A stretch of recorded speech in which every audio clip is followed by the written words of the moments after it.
السلام علیکم ناظرین، اردو پوائنٹ کے عرب نیوز بلیٹن کے ساتھ میں ہوں عمر خطاب۔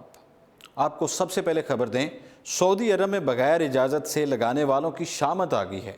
سعودی مملکت کے وزارت تجارت کے مشری ریجن کے ریجنل ڈائریکٹر عبدالعزیز الخالدی نے ایوان صنعت و تجارت میں منعقدہ سیمینار سے خطاب کرتے ہوئے واضح کیا ہے کہ تمام تاجر اور سرمایہ کار سیل کے قانون پر عمل کریں۔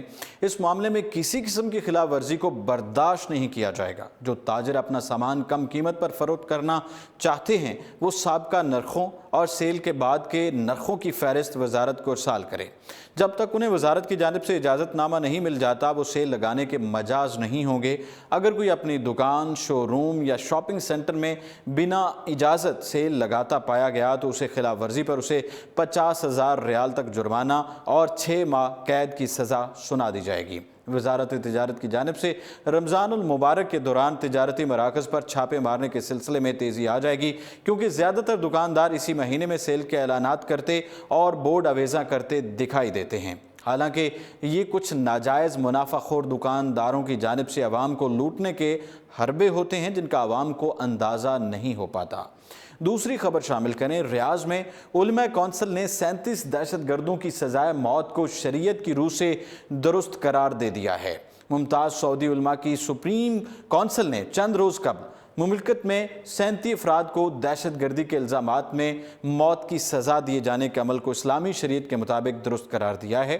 علماء کونسل کی جانب سے جاری ایک بیان میں کہا گیا ہے کہ جو انتہا پسند اور دہشت گرد جو مملکت میں فتنہ و فساد پھیلانے، فرقہ واریت کو ہوا دینے، معاشرے کے امن کو تہس نہس کرنے اور دہشت گردانہ نظریات کی ترویج کے مذموم مقصد میں لگے ہوئے ہیں، ان کی سرکوبی کے لیے انہیں ٹھوس ثبوتوں کی بنیاد پر مقدمات چلانے کے بعد سزائیں دی گئیں اور پھر ان سزاؤں کو عملی جامہ پہنانے کی خاطر ان کے سر قلم کیے گئے۔ یہ عمل شریعت کی روح سے بالکل جائز ہے۔ واضح ہے، گزشتہ منگل کے روز وزارت داخلہ کی جانب سے جاری ایک بیان میں کہا گیا تھا کہ مملکت میں افراتفری پھیلانے، دہشت گردی، انتہا پسندی کو بڑھاوا دینے اور دہشت گردی کی خاطر تنظیم بنانے کے الزامات کے تحت 37 سعودی افراد کو سزائے موت دی گئی۔ یہ افراد مملکت میں امن و امان کی صورتحال کو بگاڑنے کے ایجنڈے پر کام کر رہے تھے۔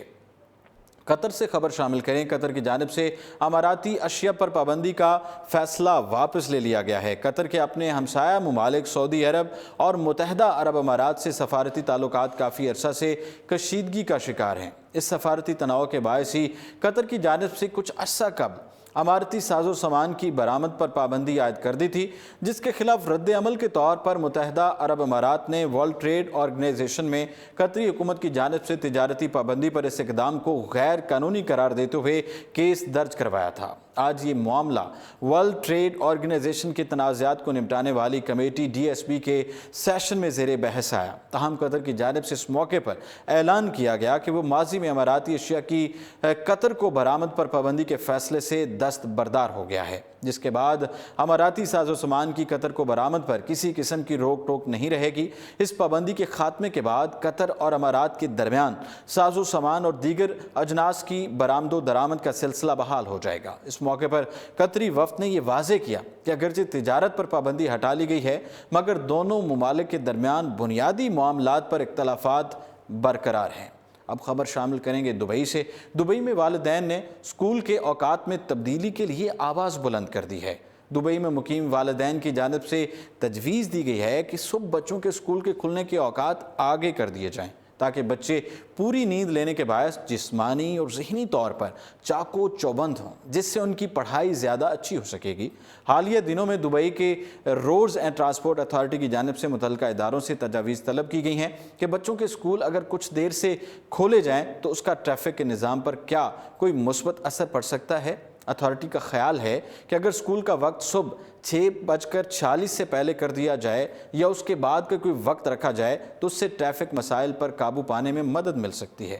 ایک طالب علم کی والدہ نے اپنا خیال ظاہر کرتے ہوئے کہا کہ آج کل اسکولز کا آغاز 7:20 پر ہوتا ہے، لیکن یہ وقت آگے لے جانا چاہیے کیونکہ اسکول بر وقت پہنچنے کے باعث کئی بچوں کو ان کے اسکول بس صبح 6 بجے لینے ہی پہنچ جاتی ہے۔ ایسے بچوں کو صبح 5 بجے اٹھنا پڑتا ہے۔